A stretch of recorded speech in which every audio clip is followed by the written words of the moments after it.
Olá, muito bom dia a todos. Eu sou o António Tadeia. Este é o Futebol de Verdade, emissão de segunda-feira. E segunda-feira, já se sabe, é sempre emissão para fazer as contas à jornada de fim de semana do Campeonato Nacional. Quando há Campeonato Nacional, nem sempre tem havido. Este fim de semana houve jogos interessantes, pelo menos dois, particularmente interessantes de se ver. E é um bocadinho sobre eles que vou centrar as minhas atenções na emissão de hoje. Não se esqueça, entretanto, que pode mandar perguntas, não tem que ser necessariamente sobre a jornada do fim de semana, podem ser perguntas sobre futebol, seja qual for o tema, e eu, no final, a equipa que produz este Futebol de Verdade vai escolher uma das perguntas que deixarem na caixa de comentários para quem estiver a ver em direto no Facebook, e eu vou responder a essa pergunta mesmo no final desta emissão. A esse respeito, ainda uma pequena novidade. Para a semana, vamos começar a estar em direto em mais plataformas. Portanto, neste momento, quem quiser ver o Futebol de Verdade em direto tem que ver no Facebook. A partir de segunda-feira que vem, se tudo correr como esperamos, vamos estar em direto também nas outras plataformas, nas outras redes sociais, no YouTube. Portanto, quem quiser ver em direto por aí também poderá ver, porque o Futebol de Verdade vai alargar um bocadinho os seus horizontes. Para já vamos entrar na emissão de hoje e vamos entrar naquilo que foi a jornada no fim de semana, sobretudo e centrando a atenção nos jogos dos três grandes. E os três grandes já estão lá em cima, apenas com o Futebol Clube Famalicão ali pelo meio, em terceiro lugar, entre Futebol Clube Porto e Benfica, que estão, partilham a liderança, embora com vantagem do Futebol Clube Porto por um golo, e depois o Sporting um bocadito mais atrás, um bocadito largo mais atrás, também fruto daquilo que tem sido a confusa época que se tem vivido para os lados de Alvalade. Mas lá está ainda o Famalicão no meio. O Famalicão fez ontem um jogo, pelo menos fiel aos seus princípios, no Estádio do Dragão contra o Futebol Clube Porto. Foi derrotado, perdeu por 3-0, muito se falou já sobre esse jogo, eu também vou falar um bocadinho daqui a bocado, mas para já, começando por ordem cronológica, o primeiro a entrar em campo entre os tradicionais candidatos ao título foi o Benfica, e o Benfica jogava fora com um Tondela, que também é uma equipa de futebol positivo. E isso viu-se ontem.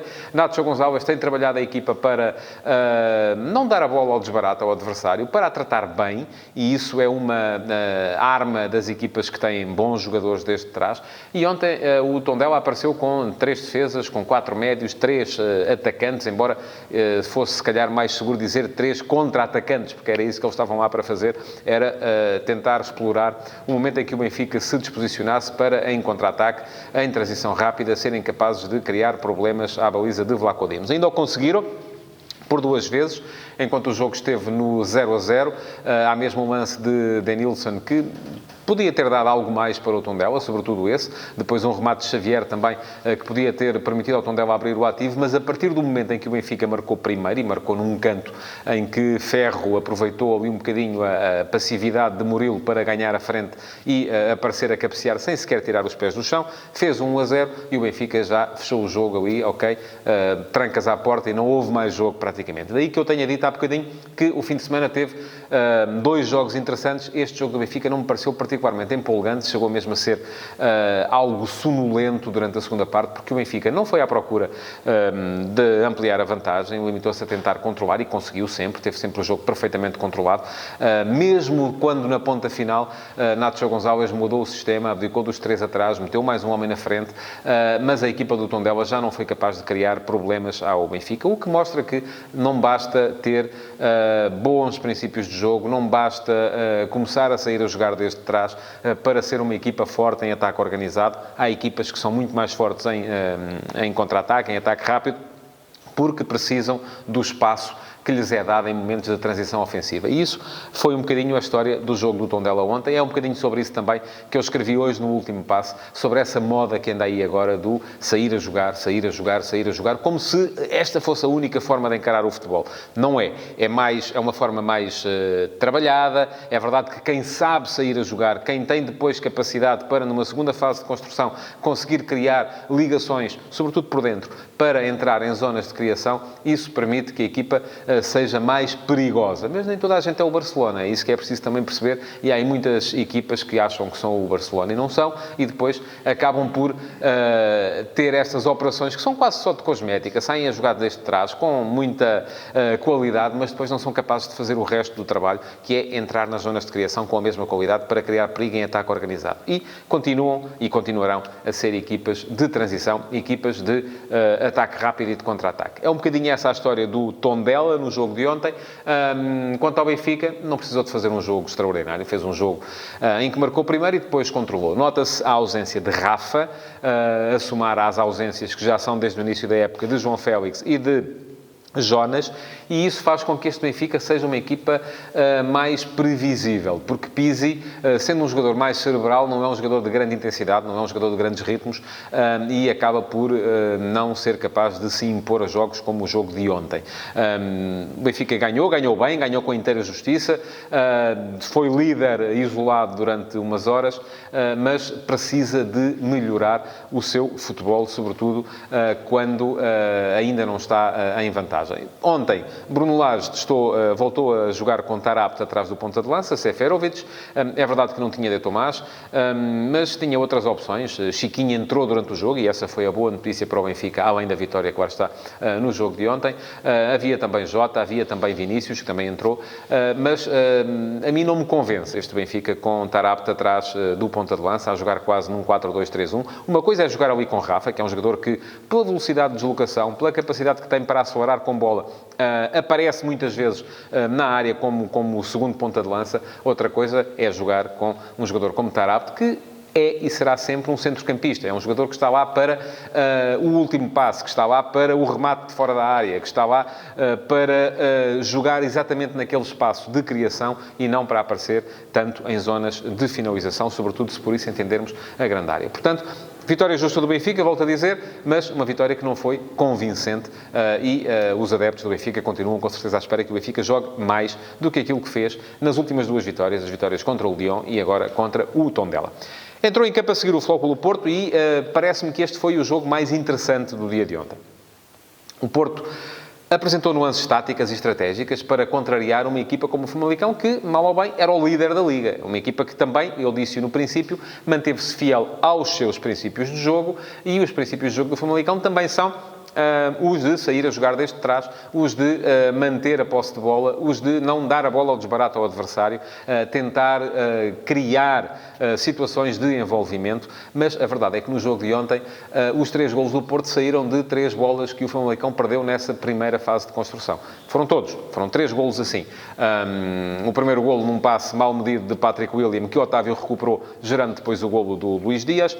O segundo golo num passe também mal medido do Lyon, que foi recuperado pelo Soares, e o Soares depois seguiu por ali à frente e chegou até à baliza. Num primeiro remate teve a sorte do ressalto e depois driblou o guarda-redes e marcou. E o terceiro golo numa bola que foi jogada atrás para o guarda-redes, que estava a ser pressionado por 2 adversários e acabou por perder a bola para o Fábio Silva, que entrou e marcou também marcou o primeiro golo na Liga Portuguesa, ainda com 17 anos. Ora bem, o que é que isto motivou imediatamente? Reações. Quem for ver na minha página de Facebook tem lá muitas reações, precisamente relativamente a este jogo, porque, obviamente, para o adepto português, quando isto acontece, e sobretudo quando acontece com o rival, o jogo estava comprado. Eu achei curioso, e também falei disso no último passo de hoje de manhã, que todos aqueles que vieram ontem bradar corrupção foram, com certeza, aqueles que no lance em que o Pizzi muito bem recuperou a bola, que o guarda-redes do Lyon tentava jogar com o seu companheiro de defesa central para fazer o gol da vitória do Benfica frente ao Lyon, aí acharam que foi rapidez de pensamento, rapidez de execução e capacidade de antecipação. Porque nós, quando é das nossas cores, achamos sempre que está tudo bem e que há mérito. Quando é o adversário, achamos sempre que há demérito e que o rival que estava a jogar com o nosso... o adversário que estava a jogar com o nosso rival estava naturalmente comprado, porque em Portugal a coisa não se faz por menos e há sempre corrupção a saltar para cima, sobretudo das redes sociais. Ora bem, não é isso que eu penso. Até porque o jogo de ontem, conforme eu disse no início, teve nuances táticas e estratégicas que levaram a que o Flóculo Porto tentasse jogar precisamente com aquilo que sabia que ia ser a forma de jogar do Famalicão. Se bem repararam, o Porto ontem não jogou no seu 4-4-2 habitual. Marega estava na bancada a ver os companheiros a jogar, na tribuna, e o Porto apareceu num 4-3-3, que ao contrário daquele 4-4-2 assimétrico, em que o Marega varia um bocadinho entre a extrema-direita e a posição mais central, um dos médios centro vai um bocadinho tapar o corredor direito, e geralmente é Otávio quem tem feito isso. No início da época foi Romário Baró, agora é Otávio, mas dizia eu o Porto ontem apareceu diferente. Apareceu num 4-3-3 que, no momento defensivo, era claramente um 4-2-3-1, porque Danilo e Uribe ficavam a par e depois havia uma linha de 4 homens, até era quase um 4-2-4. Havia uma linha de 4 homens destinada precisamente a contrariar a saída de bola do Famalicão. Não era preciso fazer a grande pressão, bastava estar lá para condicionar, porque com 4 homens ali, geralmente as equipas defendem com 2 linhas de 4 e depois 2 homens na frente a pressionar, daí que se tenha inventado a saída a 3, para precisamente gerar a superioridade numérica em quem está a sair. Ontem o Porto inverteu e fez uma reação ao início de organização do adversário em 4-2-4, com 4 homens na frente. Otávio, Dias, Corona e Soares. Ora bem, estes 4 homens criaram as condições, nem precisaram de pressionar muito, bastava condicionar para que aqueles espaços que o Famalicão perdeu em início da organização pudessem ser recuperados, pudessem ser interceptados para depois gerar situações de golo. De qualquer modo, é importante que se diga, o Porto não se ficou por essas 3 ocasiões de golo. O Porto criou muitas ocasiões de golo. Eu acho que o Porto fez um belíssimo jogo ontem. Foi dos 3 grandes aquele que melhor futebol praticou no fim de semana e, por isso mesmo, mereceu inteiramente a vitória. Embora gostasse também aqui de salientar a coragem do Famalicão e o facto de João Pedro Sousa ter mantido a equipa fiel aos seus princípios e houve ali uma altura, sobretudo depois daquele início mais fulgurante do Porto, entre os 20 e o final da primeira parte, em que o Famalicão equilibrou e também podia ter marcado. Também teve ali, pelo menos, um remate de Fábio Martins e outro do Diogo Lameiras, que podiam ter tido outro destino. E se marcasse, se calhar, o jogo tinha sido outro. Mas, enfim, nós estamos cá para SES. O que se viu no final foi uma vitória concludente e justa também do Futebol Clube do Porto, frente ao Famalicão, com o Porto a receber o testemunho da liderança das mãos da equipa minhota. O Famalicão continua em terceiro lugar e ainda bem longe do quarto, que é o Sporting, que já visitou e, aliás, ganhou em Alvalade. É preciso não esquecer. Mais à noite jogou o Sporting e foi um jogo também, do meu ponto de vista, interessante de seguir pela extraordinária réplica que o Vitória Sport Clube conseguiu dar. O Vitória, é verdade que sim, vem de 3 jogos com resultados negativos. Foi eliminado pelo Sintra Futebol da Taça de Portugal, empatando, mas perdendo nas grandes penalidades. Perdeu com o Arsenal em Londres no jogo da Liga Europa, depois de estar a ganhar até aos últimos 10 minutos, sofrendo o golo da derrota mesmo já no último lance do jogo, já em período de compensação, e agora perdeu ontem com o Sporting por 3-1. Mas foi uma equipa que me pareceu bem construída, que me pareceu que só precisava naquele jogo de ontem de afinar a questão da finalização. Teve muitos lances, sobretudo por Davidson, grande jogo que fez Davidson, e por Leo Bonatini, também por Lucas Evangelista, também uma boa exibição de Lucas Evangelista, 3 jogadores que foram capazes de criar muitos problemas àquilo que é a organização defensiva do Sporting.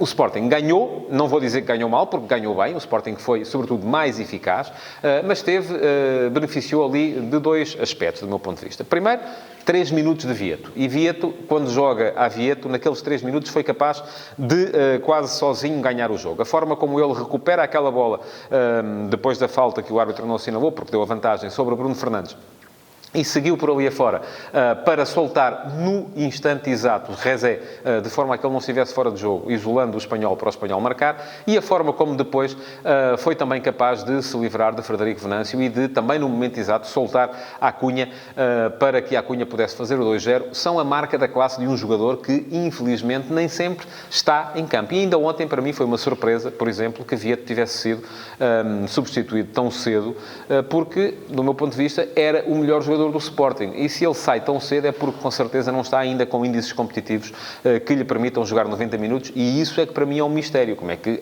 estamos em final de outubro e há jogadores em plantéis como o do Sporting que não estão ainda prontos para 90 minutos. Porque se a opção foi...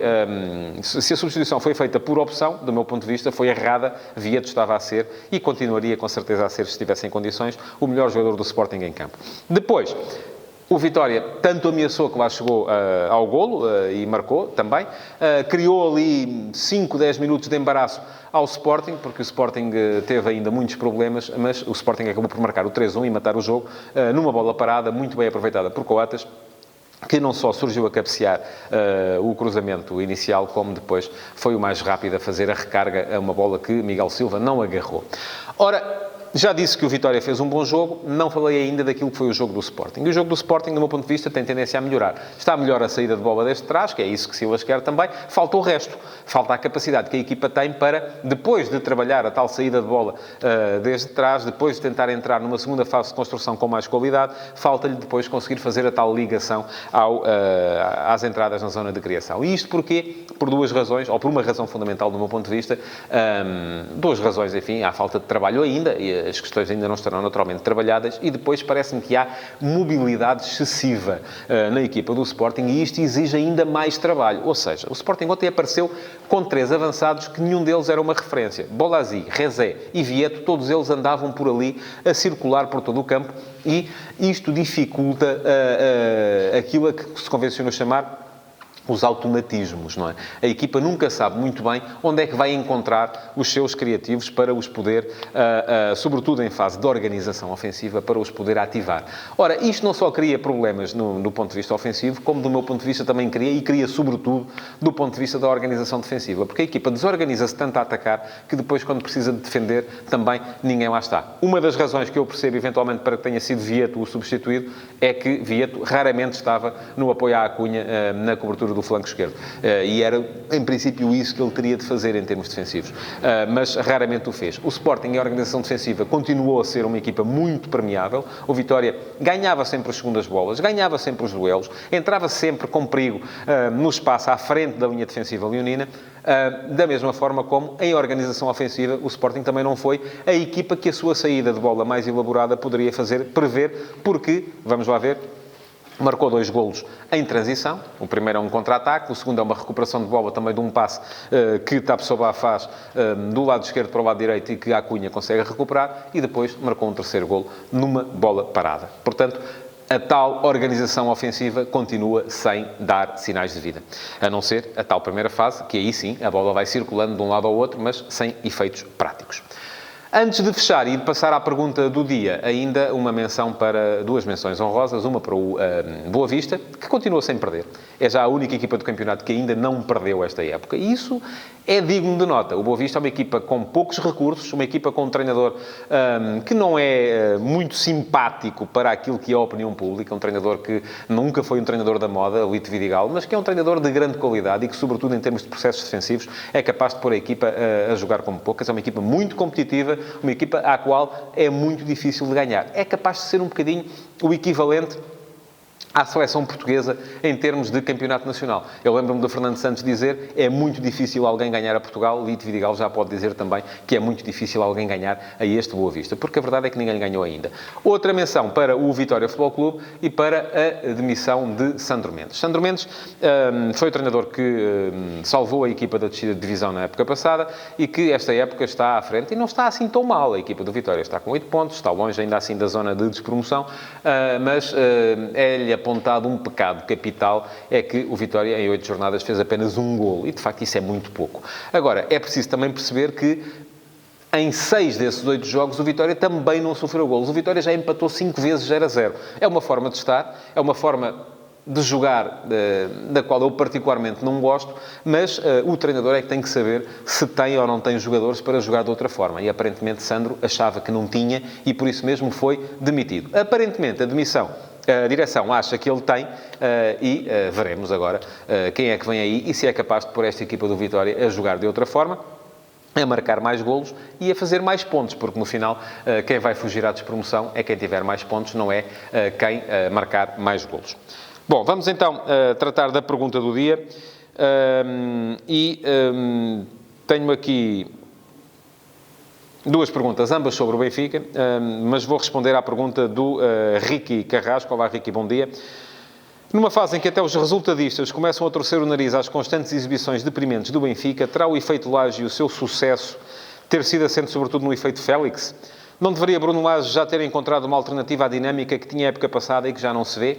Pois bem, a minha resposta é sim, e eu acho que essa alternativa foi encontrada. E foi encontrada sobretudo no início da época. Se formos ver aquilo que foram as exibições do Benfica no início da época, com as ligações constantes por dentro, entre Pizzi e Rafa, a velocidade que a equipa era capaz de meter no jogo, assente no meio-campo formado, que é este que está agora, por Florentino e Gabriel, e depois na presença de Raul de Tomás e de Seferovic a dar a tal profundidade, o Benfica começou a época muito bem. O que é que falhou, entretanto? Já falei aqui disto. Falharam duas coisas. Os adversários começaram a perceber as tais ligações interiores, ocupar o espaço interior de outra forma, obrigar o Benfica a jogar mais por fora, e aí o Benfica, de facto, se calhar precisa de mudar. Precisa de mudar a forma de jogar, precisa de, se calhar, abdicar de Seferovic, que é um ponta de lança, que é muito bom para aquela forma de jogar anterior, mas que, se é para responder a cruzamentos, é um finalizador, assim, para o fraquinho, e o Benfica tem, de facto, finalizadores melhores, como De Tomás e como o próprio Vinícius. E depois falhou também uma outra coisa, que entretanto não há Rafa, Pizzi teve uma quebra e a equipa do Benfica também acabou por sofrer um bocado com isso. Mas não creio, e já o disse também, que isso seja o suficiente para pôr em causa a qualidade do trabalho geral que está a ser feito e desenvolvido por Bruno Lage no Benfica. Acho que não. Acho que a equipa está numa crise de identidade, da qual o treinador, sim, é o principal responsável para encontrar a porta de saída, e é com certeza disso que ele está à procura. Muito obrigado por terem estado desse lado. Não se esqueçam de reagir, de pôr like, de comentar, de partilhar este Futebol de Verdade para quem o viu em direto no Facebook. E não se esqueçam também de uma outra coisa, é de subscrever o podcast do Futebol de Verdade, porque o Futebol de Verdade já está em podcast e está disponível para que possam depois descarregar e ouvir no carro, sem terem que o ver em direto aqui, sempre ao 12:30. Muito obrigado então. Um resto de bom dia para todos.